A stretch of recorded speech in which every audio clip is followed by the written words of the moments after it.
여러분 안녕하십니까? 3월 4일 화요일 뉴스투데이 시작합니다. 3.1절 탄핵 반대 집회에서 헌법재판소를 때려 부수자고 한 국민의힘 서천호 의원의 발언을 두고 정치권에 후폭풍이 이어지고 있습니다. 야권에선 국회 윤리특위 제소를 예고했고 국민의힘 당 내에서도 해서는 안 될 말이라는 쓴소리가 나왔습니다. 신수아 기자입니다. 3.1절 서울 광화문 탄핵 반대 집회에서 국민의힘 서천호 의원은 헌법재판소를 때려 부숴야 한다고 목소리를 높였습니다. 공수처, 선관위, 헌법재판소 불법과 파행을 제기하고 있습니다. 이 모두 때려 부숴야 됩니다. 부수자! 더불어민주당 등 야권은 헌법 질서를 정면 부정한 선동이라며 서 의원을 국회 윤리특위에 제소하기로 했습니다. 조국혁신당은 과거 친일파 청산을 못 이룬 반민특위를 교훈 삼아 내란 동조 세력을 처벌할 반헌법행위 조사특위를 만들자고 제안했습니다. 국헌 문란에 이르는 막말을 서슴지 않았습니다. 서 의원의 막말은 국회 윤리위원회 제소로는 부족한 매우 심각한 망언입니다. 의원 개인 결정이라며 집회 참석을 방관해온 국민의힘은 당은 공식적으로 거리 집회에 거리를 두고 있다고만 밝혔습니다. 하지만 한 국민의힘 초선 의원은 MBC와의 통화에서 극렬 지지층에 초점을 맞추다 보니 중도가 이탈할 거라고 본다고 우려했고 또 다른 재선 의원은 개별 의원들의 강성 발언에 대해 중도층이 경계심을 가지기 시작했다고 분석했습니다. 뒷감당을 어떻게 하려고 그러냐는 공개적인 쓴소리도 나왔습니다.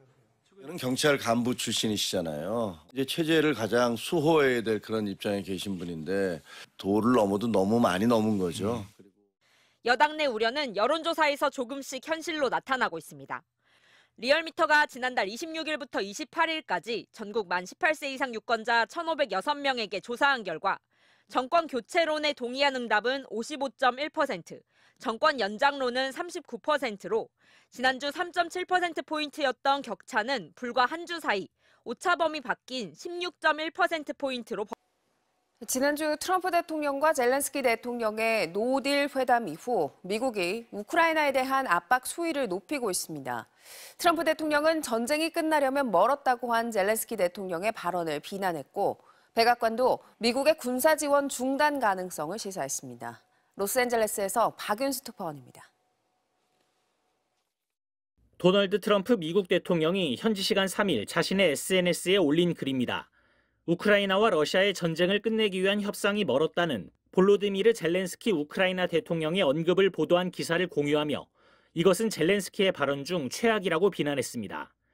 트럼프는 이어 젤렌스키는 미국의 지원이 있는 한 평화를 원하지 않는다면서 미국은 더 이상 참지 않을 것이라고 밝혔습니다. 지난주 광물협정 노딜 사태 이후 젤렌스키를 향해 평화를 위한 준비가 덜 된 것 같다고 에둘러 비판했던 트럼프가 사흘 만에 강도 높은 비난을 쏟아낸 겁니다. 조속히 미국 주도의 평화협정을 수용하라는 압박으로 풀이됩니다. 백악관도 연일 공세 수위를 높이고 있습니다. 앞서 러시아와 협상을 통해 전쟁을 끝낼 수 있는 지도자가 필요하다는 발언으로 우크라이나의 정권 교체 필요성을 언급했던 마이클 왈츠 국가안보보좌관은 이번엔 우크라이나에 대한 군사 지원 중단 가능성을 언급했습니다. Time is not on your side on the battlefield, and most importantly, U.S. aid and the taxpayers' tolerance is not unlimited. 이런 가운데 인터넷 매체 악시오스는 트럼프 대통령이 오늘 벤스 부통령 등이 참석한 가운데 노딜 사태의 대응책을 논의할 예정이라며 이 회의에서 우크라이나에 대한 미국의 군사 지원 중단 문제가 논의될 것이라고 전했습니다. 로스앤젤레스에서 MBC 뉴스 박윤수입니다. 독일에서 축제 중인 보행자 도로로 차량이 돌진해 최소 2명이 숨졌습니다.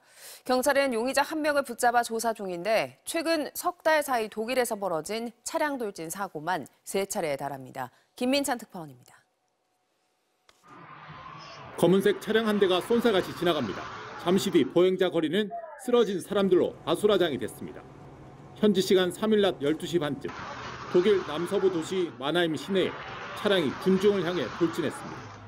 카니발 축제 기간을 맞아 각종 행진이 열리는 등 사람들이 모인 곳이었습니다.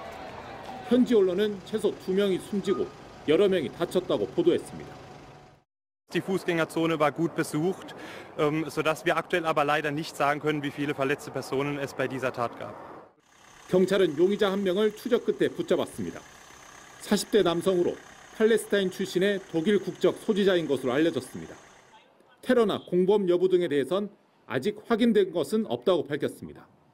경찰은 사건 발생 후 시내 곳곳의 보안을 강화하고 주민에게 외출 자제를 당부했습니다. Ich habe mich auf jeden Fall erstmal erschreckt. Ich war selbst erst 2 Stunden vorher unterwegs und es hat mich sehr erschrocken, dass sowas bei uns passiert ist. 독일에선 최근 차량 돌진 사고가 석 달 사이 3차례나 발생했습니다.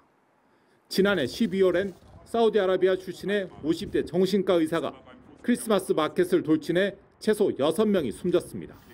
또 지난달에는 유엔 안보회의 행사장 인근에서 아프가니스탄 20대 망명 신청자가 집회 장소로 차를 몰아 37살 엄마와 2살 아기가 끝내 숨졌습니다.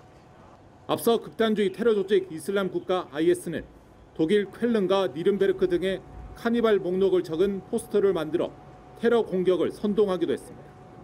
베를린에서 MBC 뉴스 김민찬입니다.